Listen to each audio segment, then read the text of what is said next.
All right, let's jump right in. We're going to talk about the AI coding revolution, but maybe not in the way you're thinking. Let's just forget about all the sci-fi predictions for a second, because what is happening on the ground right now is already pretty mind-blowing. So let me just ask you a question straight up. At a major, really forward-thinking tech company, what percentage of all of the new code being committed today do you think is actually being generated by an AI assistant? Like 10%? Maybe 20%? The answer is about 50%. Yeah, you heard that right. According to the CEO of Robinhood, at his company, new code written by humans is now, and this is a direct quote, officially in the minority. This isn't some forecast for next year. This is a reality check for today. And that really brings us to our first big idea here.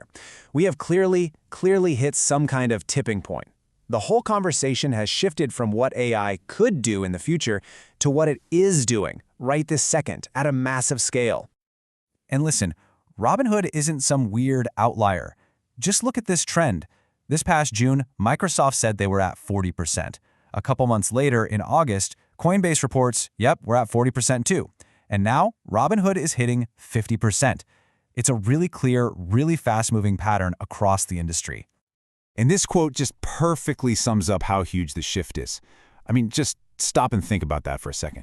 For the first time, in some of the most advanced software engineering teams in the world, the machine is writing more code than the person. It's just a fundamental change in how we build things. And to put this all in perspective, look at how fast the predictions themselves are becoming totally obsolete. Back in March, the CEO of Anthropic made this really bold claim of 90% in a few months, and honestly, a lot of people just rolled their eyes. Then in June, Mark Zuckerberg sets a goal of 50%, but for 2026. And here we are just a few months later in September, and that 2026 goal is already being met. The pace is it's incredible. So what's behind this crazy explosion? Well, it really boils down to two key things. The tools themselves are getting exponentially better, and at the same time, the financial world is placing these massive, multi-billion-dollar bets that this is the future. What we're seeing is this fierce race heating up between the big players. For a little while there, Anthropic's Claude was kind of the darling for a lot of developers. But with the newest generation of models from OpenAI, their tool, Codeex, has just come roaring back. Developers are saying it stays on track much longer now and doesn't just give up when you give it a complex problem. This competition, it's directly making the tools better for all of us. And this isn't just hype. The CEO of OpenAI, Sam Altman, recently tweeted this out, pointing to a 10-fold increase in Codex usage in just 2 weeks. I mean, that kind of exponential growth tells you just how much pent-up demand there is for a tool that actually finally works the way you want it to. Okay, now let's talk about the money. This number, $10.2 billion, get this, that is the brand new valuation for Cognition, the startup that created the AI software engineer, Devon. And their journey has been absolutely wild. Just last year, they hadn't made a dime. They were literally borrowing an office to film their launch video. And today, they're a $10 billion company. Just look at that revenue growth, from $1 million to $73 million in less than a year. And then it doubled again after they bought another company. The market is just pouring gasoline on this fire. But, this isn't just about faster tools or bigger checks. It's really about a fundamental change in philosophy. We're moving toward what some people are starting to call the agentic engineer. Let's break down what that actually means. A massive signal of this shift is that Sean Wang, you probably know him as Swix, he's a huge thinker in this space, he just joined Cognition. And his reason for joining wasn't just some standard, I'm excited for a new job post. No, it was a full-blown thesis about where he believes the entire industry is heading. So the most important concept to get here is what Swix calls the sync/async spectrum. Sync is the AI as your co-pilot. Think of GitHub Copilot giving you autocomplete.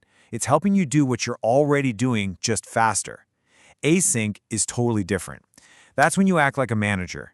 You delegate a whole task to an AI agent and basically say, go figure this out and come back to me when you have a solution. And this is where Cognition's strategy just clicks into place.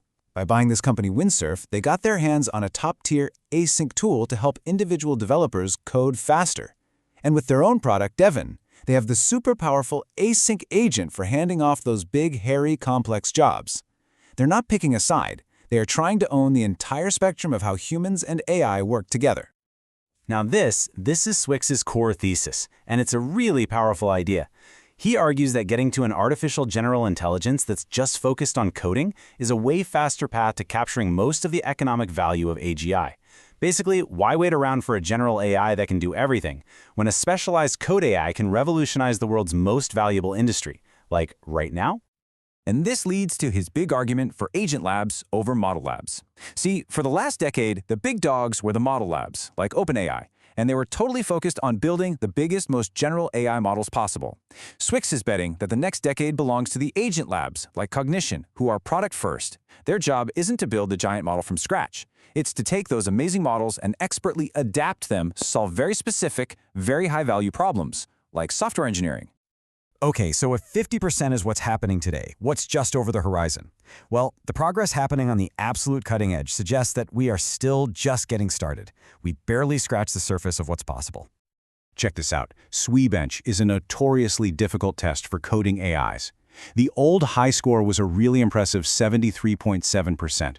Well, a new company called Blitzy just came out and announced they hit 86.8%. That's not just a small step up. That is a massive leap forward. That is a new state-of-the-art. So how on earth did they do it? The idea is actually surprisingly simple, but it's also pretty profound. They just gave the AI more time to think. Instead of demanding an answer in a few seconds, their system lets an AI agent chew on a problem for hours, or even days, just like a human engineer would. And this quote from Blitzy's CTO just says it all.